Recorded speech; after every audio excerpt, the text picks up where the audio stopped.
Hello, this is Artist Express. We're glad you're joining us today. My name is Peggy Stull, and we're here with Debbie Eckart. And Debbie is a local artist who lives at Brookdale Assisted Living, and she has been extremely prolific while there doing art. Debbie, we'd like you to share with us a little bit today about what started you on your artistic journey. Could you do that? Well, years ago when I lived in Abilene, I was just a little girl. And I used to play with the neighbor boy next door. And we decided instead of throwing leaves in the air, we would go to this wooden shed and get out the black paint. And I said, "Do you think that your mother would mind if we painted your house black?" And he said no. And I got out the paint and I painted a black streak on their white house, and that started it. And you've been going ever since, haven't you? I've been shocking ever since with my art. And then my sister and her friends used to smoke down the basement, and I made them copper enameling ashtrays with their initials on it, and that they really enjoyed that. So did you have a formal training throughout your school years in art? I had private lessons when I was in grade school, and they had drawing and painting and jewelry. You could make sterling silver bracelets. Did that take you through high school then, or how long did you do that? Through high school. I made some clay reliefs and did some painting. It was like there was a voice telling me to do certain things, and I would try it out. It was like talking. It's hard to believe, but you can talk to your canvas and get a signal back, and that carries you through the whole idea of the painting. So then did you do post-education too? And you went down to Emporia, didn't you, for a while? Yeah, University? for a semester I went to Emporia, and then I went to New Mexico, where my sister lived in. New Mexico was really known as an art state. That's all you heard about, especially Taos. Mm-hmm. And then you came back to Fort Hays State, right?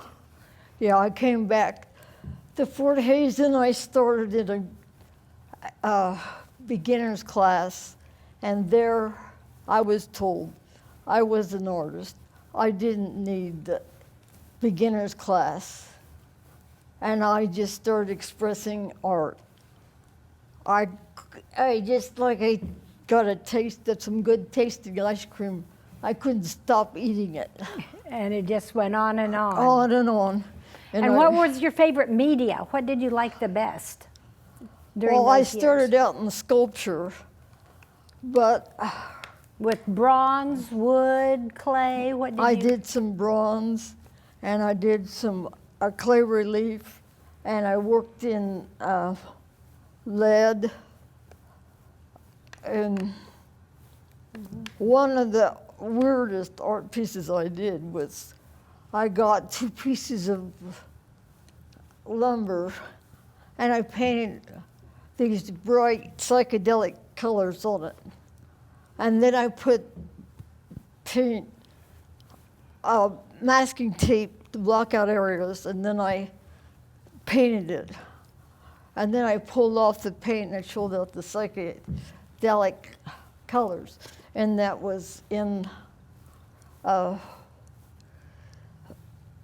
was put outside for the mailman to come and You do put know the you're mail in. dating yourself by saying psychedelic. What years were those, by the way? In the 60s, 70s? What year? When you were doing Gosh, all of you're going that to go back in splatter the time. painting with...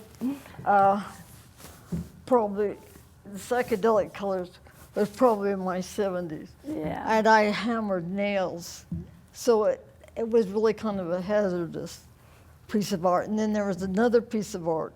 Somebody thought I should donate to the Hutchinson Historical Society. If I had a piece of artwork, I'd like to donate to that. And so I called up this lady. I said, I have just a piece. I said, I was at an arts and crafts fair, and the people wouldn't even come near my stand, but they'd look at this piece of artwork. So I put it on her porch. She lived in the country outside of Hutchinson. And her headlights hit that piece of artwork, and she was going to call the police and thought there was a bomb in there. And her son said, no, Mom, there's no bomb. She left a note in there that this was a piece for the Historical Society. And Is it still there? I don't know, I tried to find it, but I couldn't. I think it walked away. I would probably could But have what it walked away was on was its own. I had blocked out. I had a box again, and I made plaster of Paris copies of my arms and my fingers and my head, and I put it on this box. I painted that black, and I painted the arms and face, all of that black. And then I took off the paint, and there was bright colors, so it looked like an inferno. So you've kind of been an abstract artist all your life. Yeah. I did notice here, though, you have some books, and these books were written during the 80s? Yeah. When? About? Or do you have a I didn't know that I 77, late 70s? I didn't know I could write poetry because I didn't like poetry. But I worked for this one lady in Hutchinson, and she told me I could. And I wrote a poem about a lemon tree. And after that, I couldn't stop writing poetry. And illustrated poetry. So Yeah. your journey has taken you, and these are not all completely, they're linear and somewhat distorted forms, but they aren't all abstract and Jackson Pollock-esque, are they? I know. No, they have quite a bit. And you also wrote a second book called Talking to You, and this book is a book of your prints, Yeah, this is and these are old print. etchings. This other was just drawings, regular drawings. And those were drawings, and these are etchings, And right? those are done on a copper plate. On copper plate. And we didn't bring one. But that's in your journey, so you've gone from painting black houses into some wild splatter art to poetry and linear design. And you have some linear drawings here that you had created. These were in the mid to late 80s. These were wonderful, that are of some of your favorite things, birds and cats and Yeah. pets. You love pets, I right? used to have 15 birds, and I had a lot of bird stories. And I had the birds in my car, and you can see that there's some cockatiels there in the back. Yeah, and this one had some, where did the birds go? Here they are, here it is. They're always kind of hard. You have to get, it's like a Find Waldo picture. If you need to look at any of this whole series, you find the birds in a little corner maybe here or there, right? Yeah. But what that you should know about art is that art can talk to you. You just get a piece of paper in front of you, you start drawing, you start pulling the ideas away and bringing new ideas forward. Right. And without that communication, art does not exist. Right. You and the media. And I tell Paper, you, the I get canvas. so involved with my painting, I get it in my mouth, on my clothes, On your walker. on my walker. It's on everything. Yes. And then Yeah. there's a little period of time in there when you were kind of quiet with your art. Yeah. And it didn't speak to you quite as much. But I- lately, you have just been going berserk, just wild with your art. Tell us about some of your latest work, just done within the last couple of years. You've Now, been this one was accumulating. just done 2 weeks ago, and it was done with masking tape. I put masking tape, well, first I painted this A base. turquoise, and then I put masking tape around it. and then I painted blue over that, and then I splattered orange paint, and it causes motion. And energy, isn't it? Yeah. A lot of energy there. It reminds you of a sheep, not a sheep, but a beach. Right. People sunbathing or, And you have several here. We have one behind us. I don't know if you can see behind you, Debbie. Look Oh. on the easel. yeah. Can you share a little bit about that painting for us? Yeah, that looks almost like a shelf in a grocery store. I worked at a Walmart, and Right here in Salina, wasn't Yeah. it, that Walmart? How many years did you work out there? 23 years. 23 years at Walmart. That's a long time. Yeah. And it does look like shelving at Walmart with lots of different colored labels and people passing by, and sometimes you go so fast when you're in there you can't even see what it is that's there. Yeah, when people are really friendly there.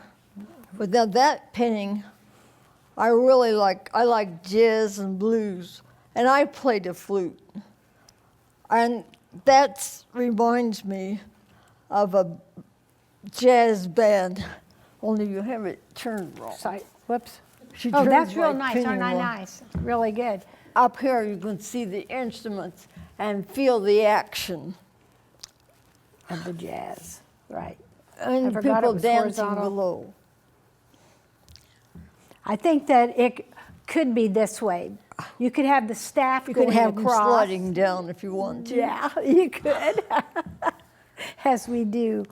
So tell us what has led you to this point. What has helped motivate you to keep your art going while you've had lots of trauma in your life? Yeah, I've had a lot of, I've had West Niles and spinal meningitis and sepsis, but I've had encouragement from my friends. And I have to pick up a brush or pencil and listen to what's being broadcasted in my brain and carried out through my hands. And I'm satisfied when I can do art. If it's taken away from me, I don't feel that I'm a whole person. That's correct. So in a way, you're more than just a lover of art. I think sometimes people wonder the difference between the two. And the difference is there are artists and there are people who care about art. If you're interested, watch Artists Express again the next time.